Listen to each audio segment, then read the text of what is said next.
Olá! Este é um trabalho de pesquisa colaborativo em que nós 4 educadores musicais trabalhamos com o conceito das culturas da infância na educação musical. Então, a nossa principal questão aqui a ser respondida é como se constrói a expressão musical das crianças. Como é que nós podemos pensar as culturas da infância dentro da educação musical nesse sentido da expressividade? E nós trabalhamos para trazer as nossas considerações a partir da observação de 2 contextos diferentes de trabalho com música com crianças. A gente traz a descrição de 2 vinhetas, 2 cenas que você já vai conhecer a seguir. Então, para começar, nós trazemos aqui alguns conceitos teóricos que guiam o nosso olhar específico. Então, nós vamos falar tanto da educação básica quanto do ensino especializado de música para crianças. E nós iniciamos falando então sobre culturas da infância, entendendo que as crianças produzem uma cultura que é específica desta fase, que é a infância, e dentre os seus modos de significação do mundo, a gente destaca na criança tanto o movimento quanto a música, são formas como as crianças se expressam. Então, é por isso que a gente vai aqui recorrer a esse conceito de corpo-criança, trazido por Garagnani e Paula, em que a gente admite que o movimento do corpo é responsável, é parte fundamental da educação da criança. Então, são os modos de aprender, mas também de se expressar e de se comunicar com o mundo, sempre por meio do corpo em movimento. E nesse contexto, nós vamos trazer a importância da música para a educação do corpo-criança. Ou seja, a música ela é uma espécie de interface entre a criança, o corpo-criança, o movimento e o mundo. É uma forma de significação do mundo pela criança. E é daí que nós vamos trazer, então, essa ideia de cultura da infância na educação musical, que está estritamente ligada ao conceito que Gainza traz do jogo musical. Nós entendemos que a música é um constante convite ao jogo. E nessa ideia de a criança jogar com a música ou jogar-se com a música é que a gente percebe a música como parte fundamental das culturas da infância. Neste trabalho, nós partimos da apresentação de 2 cenas, de 2 vinhetas por 2 dos autores. A primeira cena é uma cena em que o educador musical Carlos vai falar sobre a audição musical ativa, uma cena com uma prática de audição musical ativa em uma escola regular em Belo Horizonte, envolvendo crianças de 5 anos. E aqui ele trabalha com um conceito que a gente traz de audição musical ativa como um tipo de audição, um tipo de proposta que exige um envolvimento afetivo e inventivo do ouvinte em diferentes meios de sentir e de reagir àquilo que ouve, e para o qual são necessárias a experiência e a aprendizagem. Em seguida, a educadora musical Andresa vai nos contar sobre uma prática de música corporal em uma escola especializada de música na cidade de Curitiba. Uma cena que ela traz aqui de práticas com crianças de 7 e 8 anos de idade.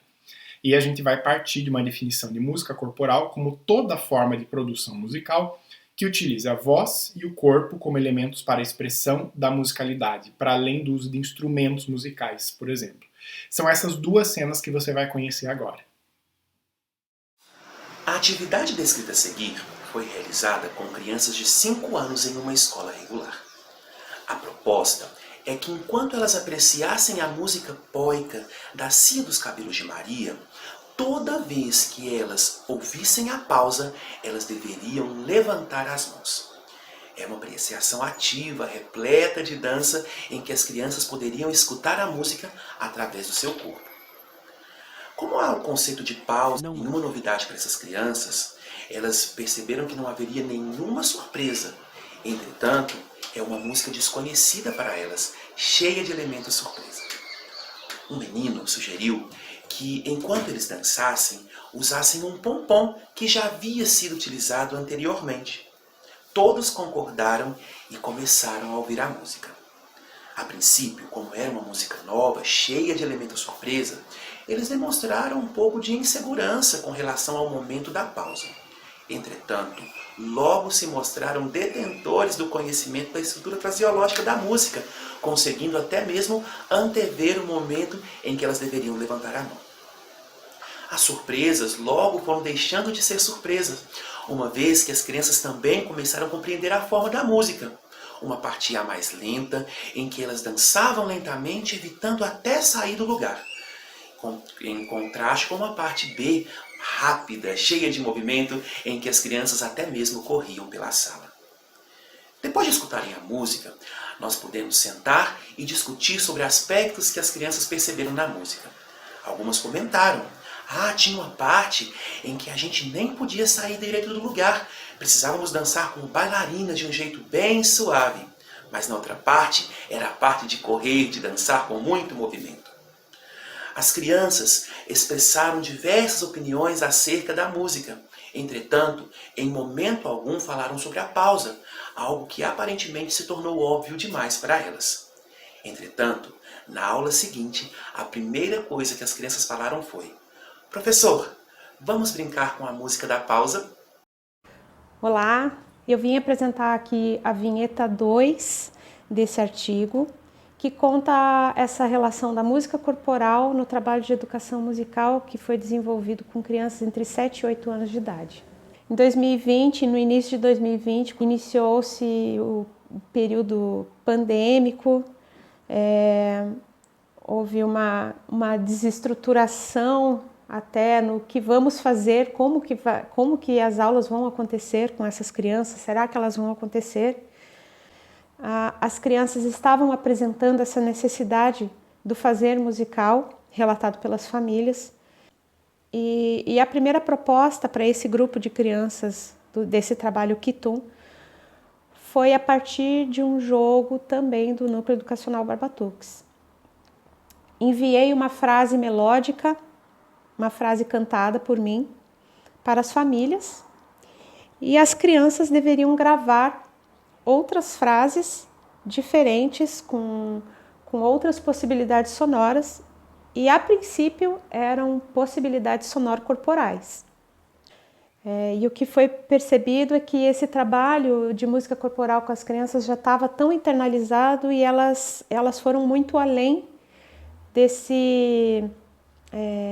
dessa proposta, né? Justamente porque trouxeram outras possibilidades sonoras, elas costuraram as frases rítmicas, melódicas,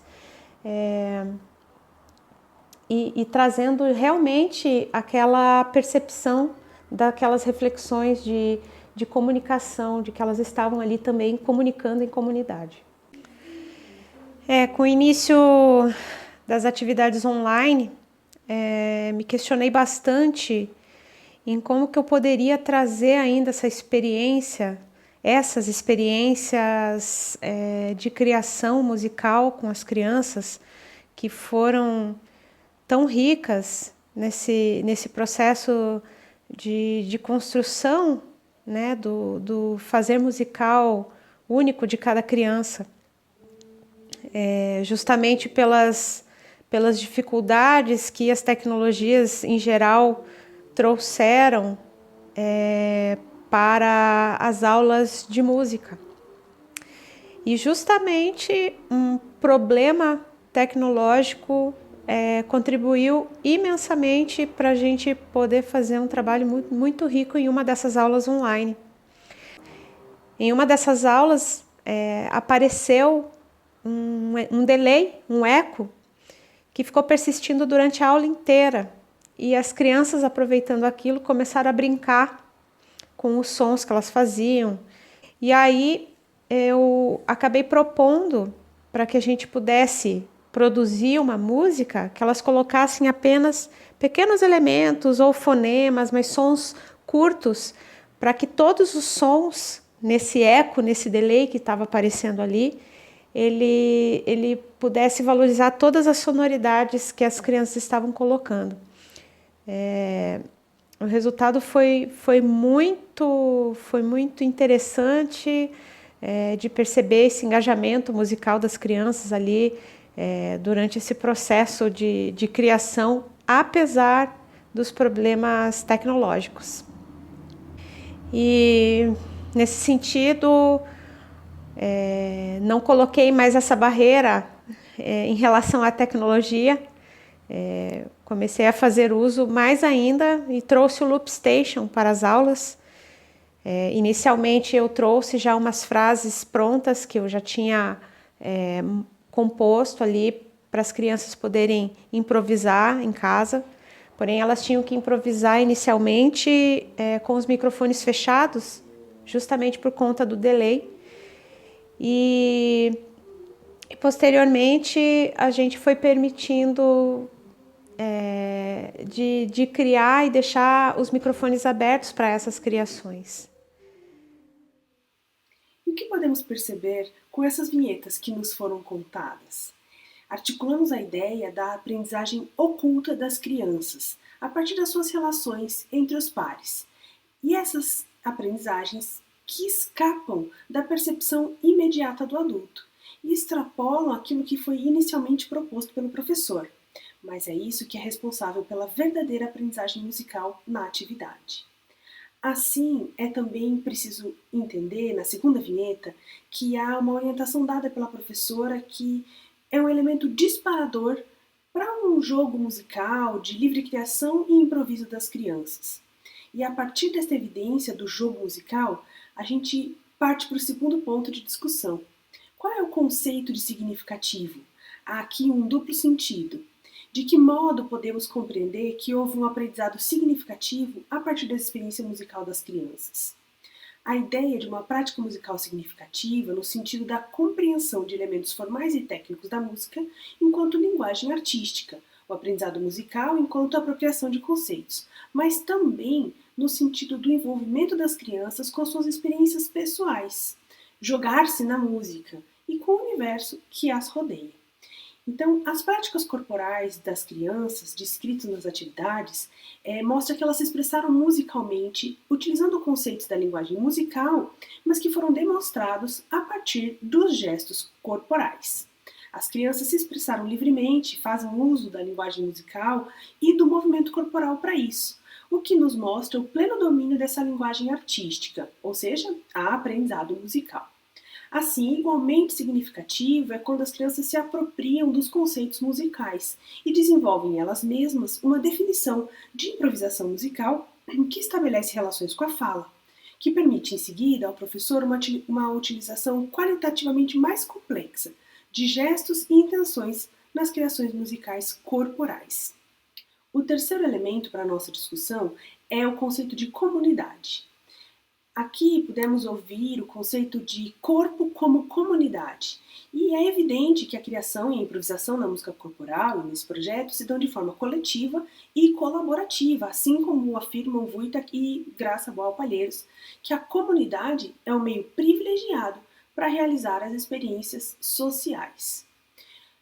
A partir desses três temas discutidos, as negociações e significações entre os pares nas práticas musicais infantis, o duplo conceito de significativo nas expressões musicais da infância e também a comunidade como modo interativo de produção cultural na infância, a gente volta à questão inicial, as culturas da infância e os meios de significação do universo infantil a partir do corpo criança em movimento na interface com a música.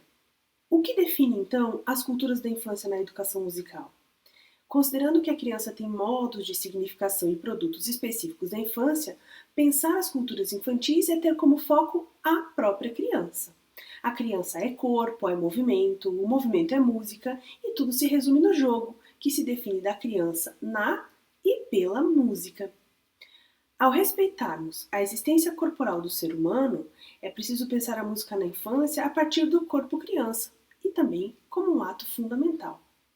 A compreensão musical das crianças se dá pela ligação entre o movimento corporal e a aprendizagem. O jogo corporal musical parece, então, ser a chave para uma maior compreensão das culturas da infância na educação musical. Eu convido você para continuar com a gente essa discussão agora.